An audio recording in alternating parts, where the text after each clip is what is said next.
Does this sound like you're a child?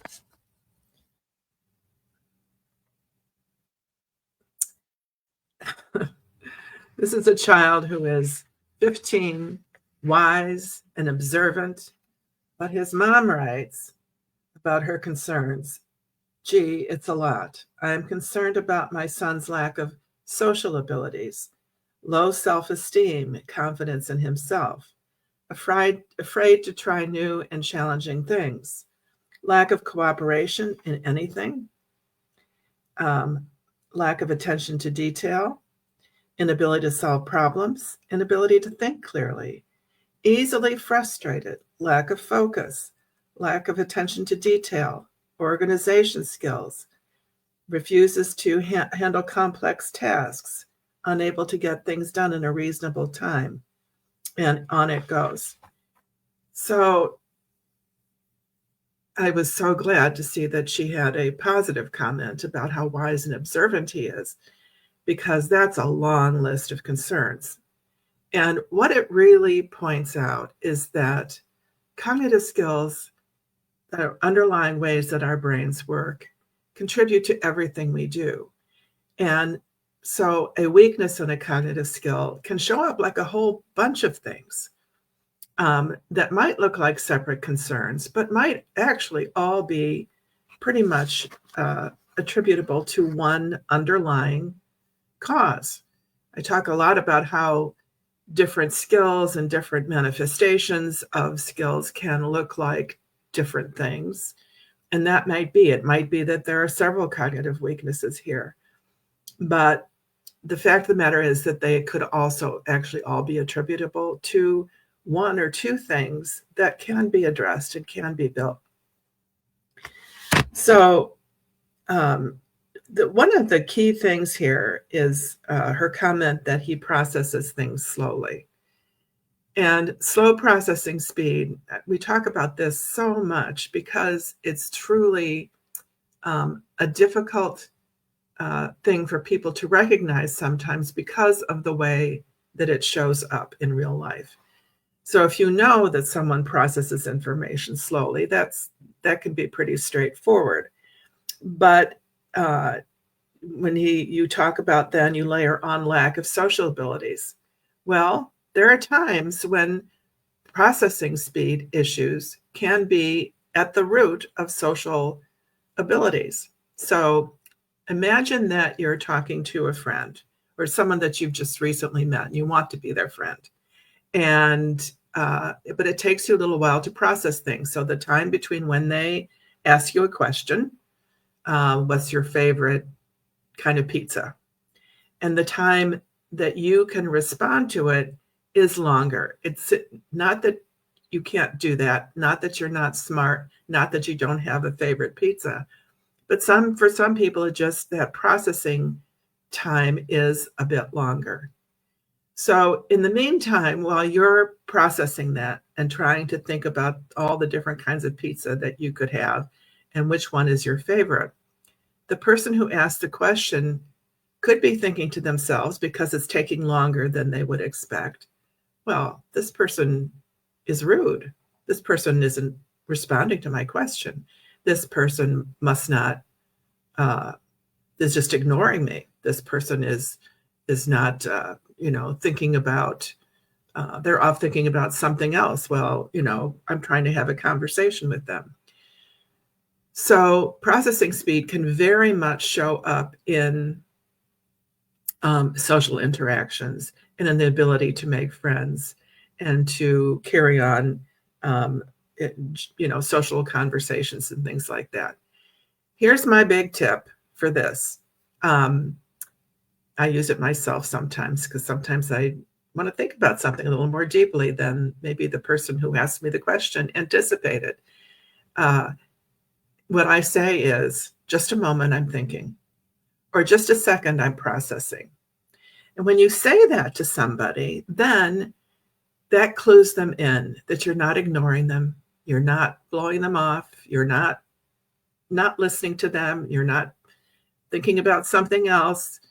You're actually going to respond to that. And that can buy you a few seconds, which is often all it takes. I heard read not too long ago that teachers, when they ask a question in a classroom, wait on average a second and a half to call on somebody. And you all know what happens in those classrooms. The teacher asks the question, and there's some hands that go shooting right up. And those are the people who have maybe fast processing speed. They may not even know the answer, but those hands are going up. But some others, like this young man, is probably not going to have his hand popping right up, but he may have something very wise and observant to say about the question. And so in this case, he can't exactly ask the teacher to just a moment, I'm processing, although he could if she asked the question or he asked the question directly. Just a moment, I'm thinking. And then what the real advice here, I guess, is for teachers, which is if teachers would wait 3 seconds instead of a second and a half, just another second and a half, probably most of the children in the classroom would have had time to process. And so if you really want to get different points of view, if you really want to get everybody involved in participating, it's not a race, or at least it shouldn't be. There are times for races, but we've got to put our sneakers on and go out in the field for that. In this case, we really want to give everybody time to think about the response, to test their knowledge, to come up with their thoughts on it, because that's how we learn. And so all of these other issues, low self-esteem, unwilling to try new and challenging things, lack of cooperation, all of those could actually have to do with processing speed. In fact, that lack of cooperation one reminds me of a call I had from a parent one day. And the school had called her and told her that they thought her daughter had oppositional defiant disorder. So oppositional defiant disorder is when a child just refuses to do something, won't cooperate. Well, the mother was very upset because she knew that her daughter was dying to be cooperative. Just, that's what she was, a rule follower. That's what she did. She took whatever she was asked to do and she did her very best to do it. But what was going on here? It turns out she had slow processing speed. And so the teacher would say something, get your paper out and put your name at the top of it. And it took this young girl a little bit longer than others to actually do that, trying to think about, which piece of paper, maybe trying to think about which writing tool that she was going to use. The top left or the top right, there are a bunch of decisions that if they're not automatic, if you haven't done that every day where the teacher says, do exactly this, you know exactly what to do, you might have to think about and process. And if it just takes a little bit longer for this child, it looked like she wasn't cooperating, but that's not what was going on. She was simply taking longer to process than other children in the class.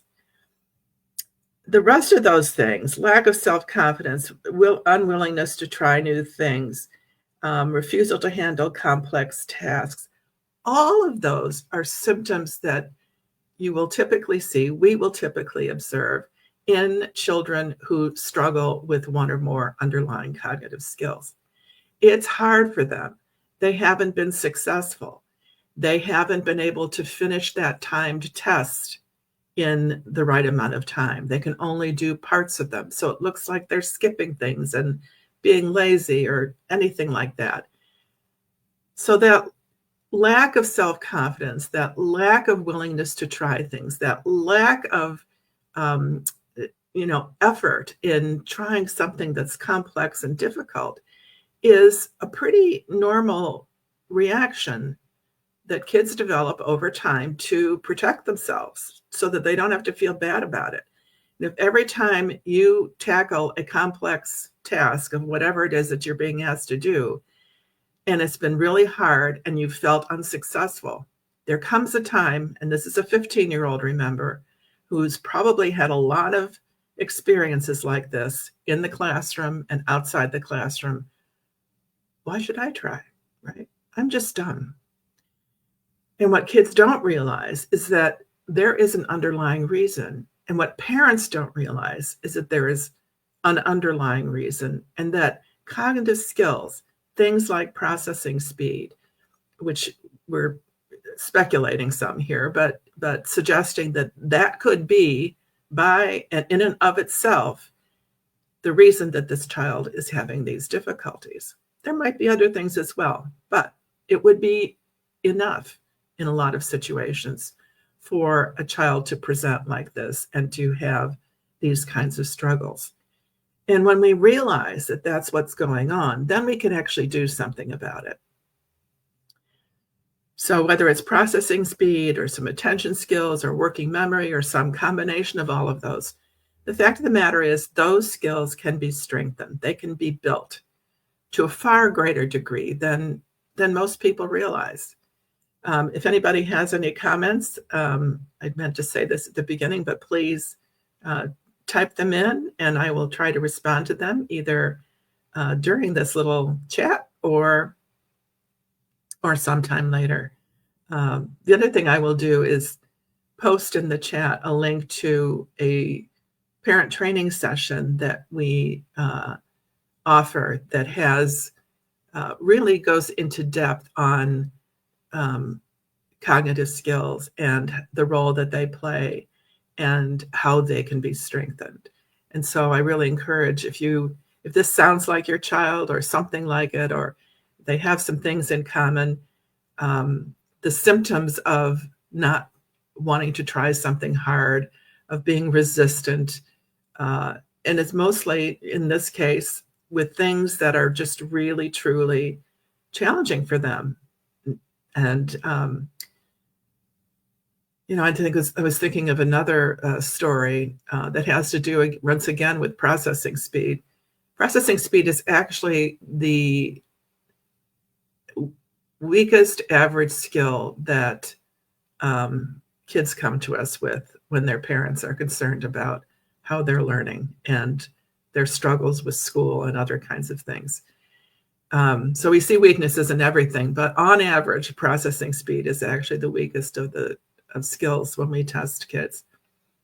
And I was thinking about another situation where it was actually cognitive training in a school setting. And there was a group of students who were working in an after-school program with one of their teachers. He happened to be a speech and language pathologist. And so they were working 4 afternoons a week after school. And one day, the science teacher, his name I cannot remember, but we'll call him Mr. Jones. So Mr. Jones came down to the cognitive training class that was going on after school to talk about one of the students whose name was, let's say, Stephen. And so Stephen, according to Mr. Jones, had just gotten his first A on a science test. He'd never gotten anything other than C's and D's before, but he got an A on this test. And so the science teacher wanted to know what was going on. He was pretty sure that Stephen hadn't cheated. He'd seen his work. There didn't seem to be any way that he had not actually earned this A, but he was puzzled because it was such a change. So they sat down with Stephen and said, well, you got an A on this test. That's great. What did you do different? And like most adolescents, I think his first response was, I don't know. But then he thought about it some more and he said, well, I took notes. Okay, great.